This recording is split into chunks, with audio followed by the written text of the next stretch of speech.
मेरा नाम अंदलीब है और मैं अभी 18 साल की हूँ। वो दिन मेरे लिए किसी ख्वाब से कम नहीं था, लेकिन एक ऐसा ख्वाब जो अंधेरों में छिपा खौफ भी साथ लेकर आया। मैं अपने काम में मसरूफ थी, घर के दीगर अफराद की गैर मौजूदगी में, और सब कुछ मामूल के मुताबिक चल रहा था। लेकिन जैसे ही मैंने देखा कि रिहान साहब करीब आ रहे हैं, दिल की धड़कनें तेज हो गईं। वो लंबे, मजबूत और पर-एतमाद इंसान थे, और मैं सिर्फ एक नौ उम्र लड़की। उन्होंने मुझे बुलाकर अपने कमरे की तरफ ले जाने का इशारा किया। मैंने हचकचाते हुए कहा, सिर, ये मुनासिब नहीं है। लेकिन वो इसरार कर रहे थे और मैं खौफ के आलम में उनके पीछे चल पड़ी। कमरे में पहुंचकर मेरी सांस रुक सी गई। मैं अपने आप को संभालने की कोशिश कर रही थी, लेकिन अंदर से हर हिस्सा कांप रहा था। वो मुझे बैठने के लिए कह रहे थे।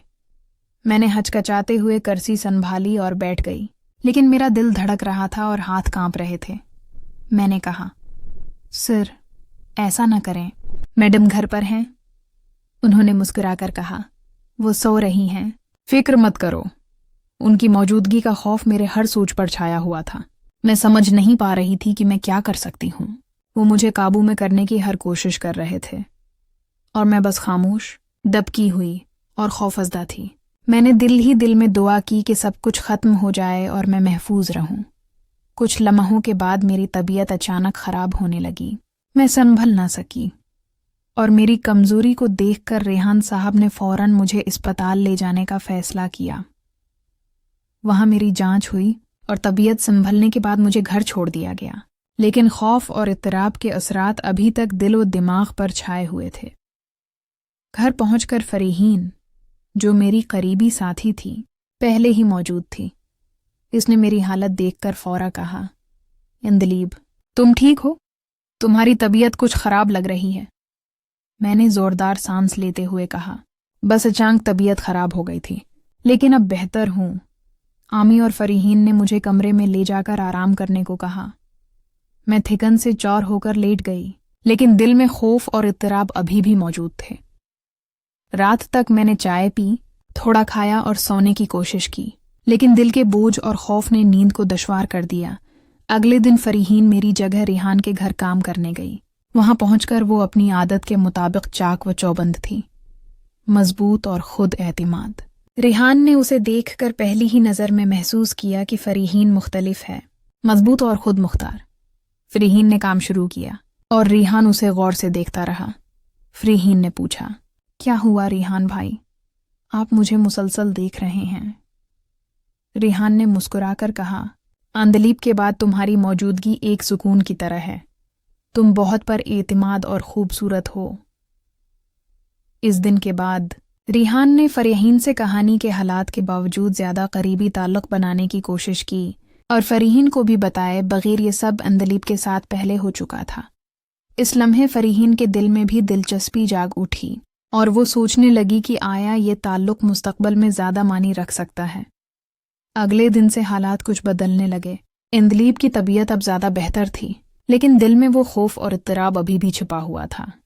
हर चीज मामूल के मुताबिक लगती, लेकिन उसके अंदर की बेचैनी और नफसियाती दबाव इसके हर अमल पर असर डाल रहे थे। वो खुद को मजबूत दिखाने की कोशिश कर रही थी, मगर हर बार याद आ जाता कि कुछ दिन पहले के हादसे ने उसके दिल व दिमाग पर किया असर छोड़ा था। रिहान की नज़र अब भी अंदलीब पर होती थी, लेकिन वो ज्यादा मेहतात रहने लगा था। वो जानता था कि अंदलीब की हालत नाजुक है और उसे मजीद खौफजदा करना किसी भी तरह दुरुस्त नहीं। अंदलीब के लिए ये लम्हे बहुत उलझन वाले थे। एक तरफ खौफ, दूसरी तरफ ये एहसास कि वो किसी तरह महफूज है। आसी दौरान फरीहीन, जो अब रिहान के घर रोज काम करने आने लगी थी, ज्यादा खुद एतमाद और पर असर महसूस कर रही थी। इसकी जिस्मानी मजबूती और जहनी होशियारी रिहान को बहुत मुतासिर कर रही थी। वो अंदलीब से मुख्तलिफ थी, ज्यादा परातमाद, ज्यादा आज़ाद। रिहान का रवैया भी बदलने लगा, अंदलीब के साथ ज्यादा मेहतात, और फरीहीन के साथ दिलचस्पी बढ़ती जा रही थी। फरीहीन ने एक दिन पूछा, रिहान भाई, आप अंदलीब के बारे में क्यों इतने फिक्रमंद हैं? रिहान ने नरम लहजे में कहा, वो नाजुक है और मैं नहीं चाहता कि उसे दोबारा तकलीफ हो। तुम्हारी तबीयत और एतमाद देखकर मैं जानता हूँ कि तुम इस माहौल को बेहतर तरीके से संभाल सकती हो। ये अल्फाज फरीहीन के दिल में एक छोटी सी खुशी और दिलचस्पी जगा गए। उसने सोचा कि शायद रिहान की नीयत वाकई साफ है और वो इंदलीब के साथ जो कुछ हुआ उसका मकसद सिर्फ उसकी हिफाजत था। वक्त के साथ इंदलीब भी आहिस्ता आहिस्ता अपने खौफ पर काबू पाने लगी।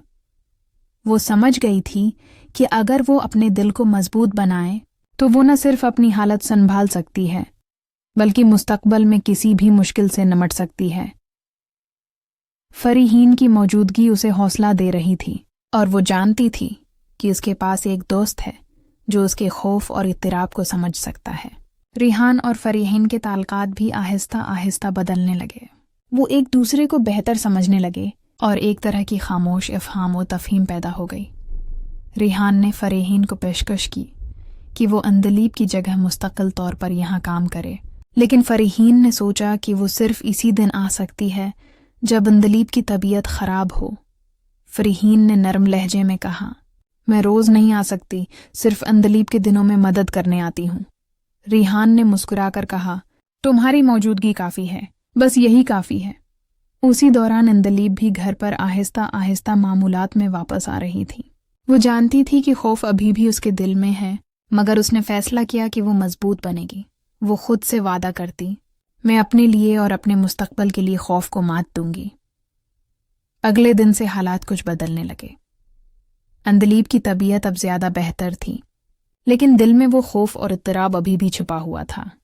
हर चीज़ मामूल के मुताबिक लगती, लेकिन उसके अंदर की बेचैनी और नफसियाती दबाव इसके हर अमल पर असर डाल रहे थे। वो खुद को मजबूत दिखाने की कोशिश कर रही थी, मगर हर बार याद आ जाता कि कुछ दिन पहले के हादसे ने उसके दिल व दिमाग पर किया असर छोड़ा था। रिहान की नज़र अब भी अंदलीब पर होती थी, लेकिन वो ज्यादा मेहतात रहने लगा था। वो जानता था कि अंदलीब की हालत नाजुक है और उसे मजीद खौफजदा करना किसी भी तरह दुरुस्त नहीं। अंदलीब के लिए ये लम्हे बहुत उलझन वाले थे। एक तरफ खौफ, दूसरी तरफ ये एहसास कि वो किसी तरह महफूज है।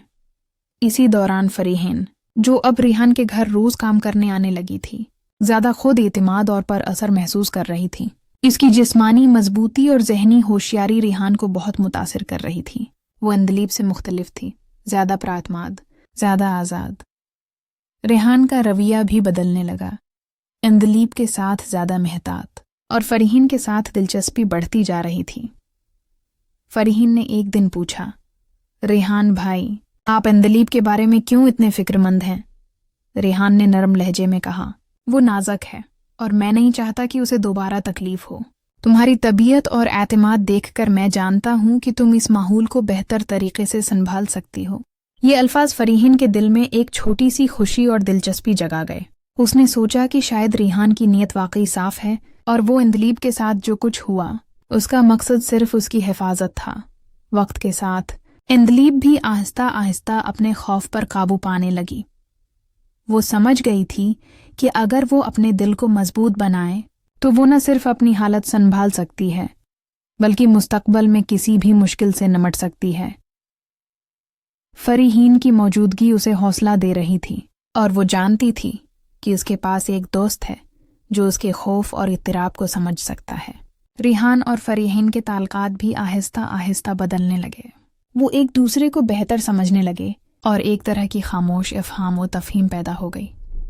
रिहान ने फरीहीन को पेशकश की कि वो अंदलीब की जगह मुस्तकिल तौर पर यहाँ काम करे, लेकिन फरीहीन ने सोचा कि वो सिर्फ इसी दिन आ सकती है जब अंदलीब की तबीयत ख़राब हो।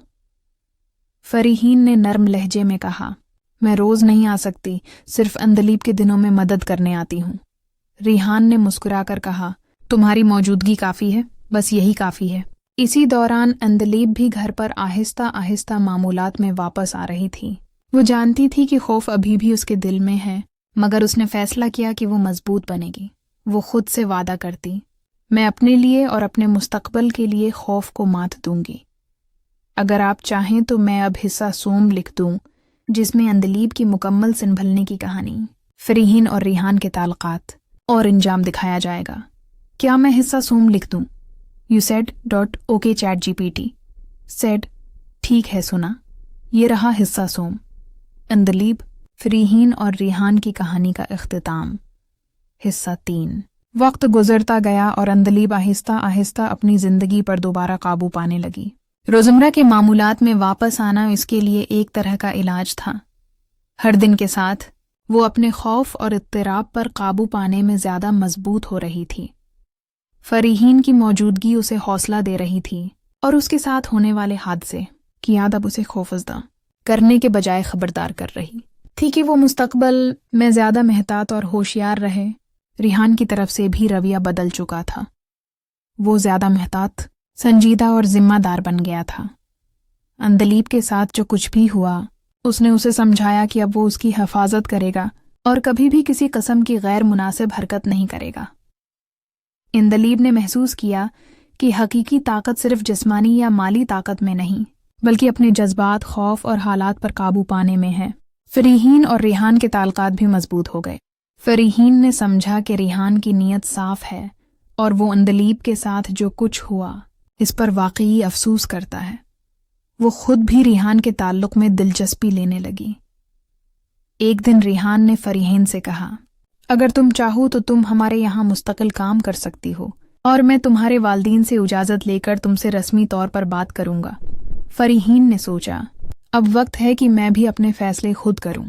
اس نے نرمی سے کہا، میں سوچ کر بتاؤں گی، لیکن اب مجھے خوشی ہے کہ ہم سب محفوظ ہیں اور حالات بہتر ہو رہے ہیں۔ ریحان نے مسکرا کر کہا، بس یہی کافی ہے، باقی سب وقت کے ساتھ ٹھیک ہو جائے گا۔ اندلیب کے لیے یہ دن ایک نیا آغاز تھا۔ وہ جانتی تھی کہ جو کچھ بھی ہوا اس نے اسے کمزور نہیں کیا بلکہ مضبوط بنایا۔ اب وہ خود پر اعتماد کے ساتھ زندگی گزار سکتی تھی اور اپنے خوف کے باوجود آگے بڑھ سکتی تھی۔ فریحین بھی اس کے ساتھ تھی اور ان دونوں کی دوستی اور مضبوط ہوتی جا رہی تھی۔ کہانی کا اختتام یہ تھا کہ ہر مشکل کے بعد روشنی آتی ہے۔ اندلیب نے اپنے خوف پر قابو پایا، اپنے جذبات کو سنبھالا اور اپنے لیے ایک محفوظ ماحول بنانے میں کامیاب ہوئی۔ ریحان نے اپنے رویے میں تبدیلی لائی اور ذمہ داری کو سمجھا، اور فریحین نے بھی اپنی جگہ اور اعتماد کے ساتھ کہانی میں اپنا حصہ ادا کیا۔